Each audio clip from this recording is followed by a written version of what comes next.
वंदे मातरम मित्रों। कई वर्षों क्या मतलब कि मेरा ख्याल है कि रामचरितमानस रचने के बाद से जब से इस देश में विदेशियों, वामपंथियों और पूंजीवादियों इन्होंने इस देश को गुलाम बना करके इसका शोषण दोहन करके जनता में फूट डालकर राजनीति की शुरुआत की है। जब से जातिवादी और सांप्रदायिक राजनीति इस देश में पैर जमाने लगे हैं, तब से ही इस देश के समाज को विभक्त करने के लिए जो सनातन समाज है, उनके जो आदर्श पुरुष भगवान श्री राम हैं, उनको सदा ही निशाने पे लिया जाता रहा है। कभी उनके चरित्र को धूमिल करने का प्रयास देशद्रोहियों और गद्दारों द्वारा किया जाता है, तो कभी जो है तुलसीदास जी ने रामचरितमानस लिखी है, उसमें कुछ संदर्भों को संदर्भ रहित करके उसका मिथ्या अनुवाद करके किया जाता है। इसमें उन लोगों का दोष भी कम नहीं है जो ये रामचरितमानस जैसी किताब को जब वास्तविक में छापने के साथ साथ उसका अनुवाद करते हैं तो वो मिथ्या अनुवाद भी करते हैं, उसका मिस इंटरप्रिटेशन भी करते हैं, और वही मिस इंटरप्रिटेशन इस देश के शत्रुओं के बड़े काम आती है, समाज को बांटने में और गलत संदेश देने में। ऐसा ही एक गलत संदेश जो है अभी फिलहाल में हमारे बिहार प्रांत के शिक्षा मंत्री ने दिया, इस पे बड़ी चर्चा हुई।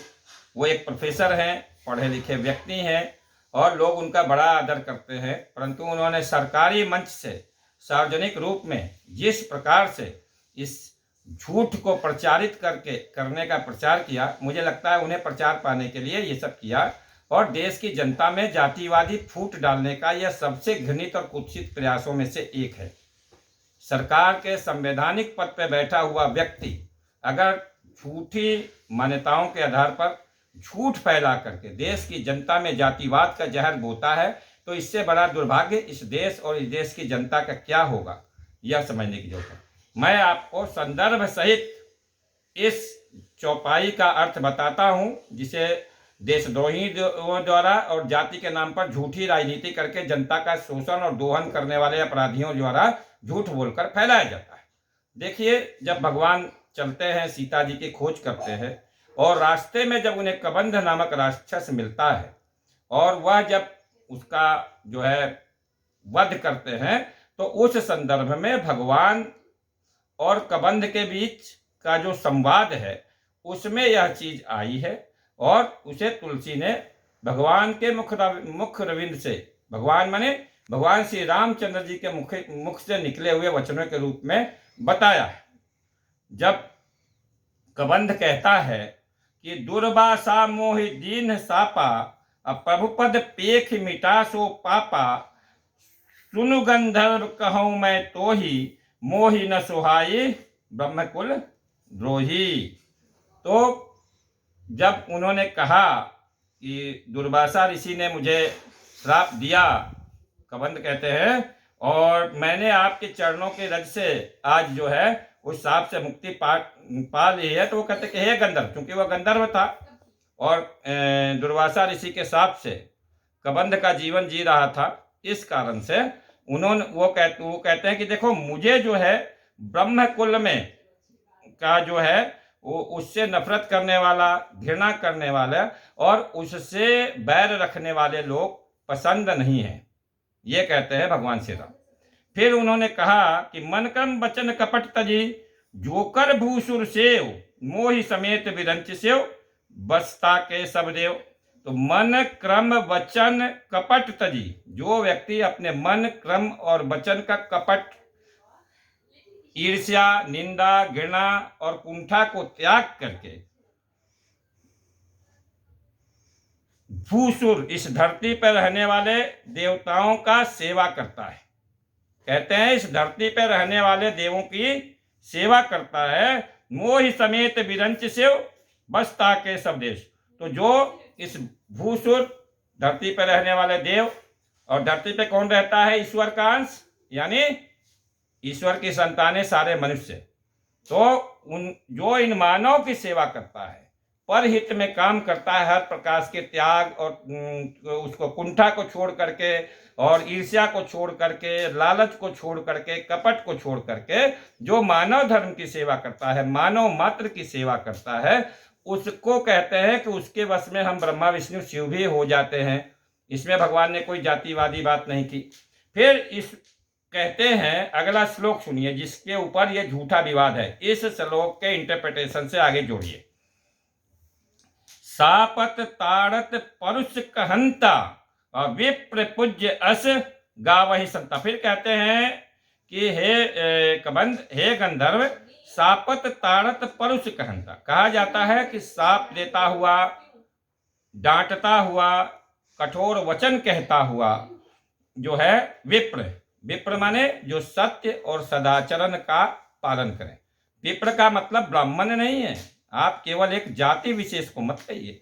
विप्र मतलब जो सज्जन हो, जो सच बोलता हो, जो सदाचारी हो, ऐसा व्यक्ति अगर आपको किसी बात पे डांटता है, मारता है या कुछ कठोर वचन कहता है तो भी उसका पूजन करना चाहिए, क्योंकि वो सत्य, सदाचरण, ईमानदारी का अवलंबन करता है।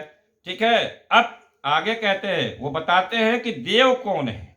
ये ऐसा संत कहते हैं, वो ये नहीं कहते कि ऐसा करना चाहिए। कहते हैं कि प्रभु कहते हैं कि यदि सत्य और सदाचरण का पालन करने वाला सदाचारी ईमानदार व्यक्ति जो है, इस सज्जन व्यक्ति अगर किसी को कठोर वचन कहे या किसी बात पर, किसी गलती पर उसे डांटे या मारे, तो भी वह उसकी पूजा करनी चाहिए, ऐसा संत कहते हैं।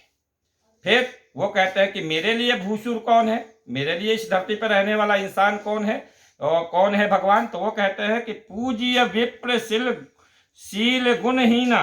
कहते हैं कि ऐसा सज्जन आदमी जो सत्य और सदाचरण का पालन करता हो, जो ईमानदार हो, जो लोगों की सेवा में लगा हुआ हो, ठीक है, जो परहित पे काम करता हो, जो लोगों का सेवक है, ऐसे विप्र, ऐसे सज्जन पुरुष को, चाहे उसमें कोई गुण हो या शील हो या नहीं हो, क्योंकि वह इस धरती पर लोगों की सेवा कर रहा है, लोगों की मदद कर रहा है, जो लोगों के लिए काम कर रहा है, जो सत्य और सदाचरण का अवलंबन करता है, ऐसे व्यक्ति में अगर कुछ गुण ना हो, कोई शील ना हो, तो भी उसका पूजन करना चाहिए।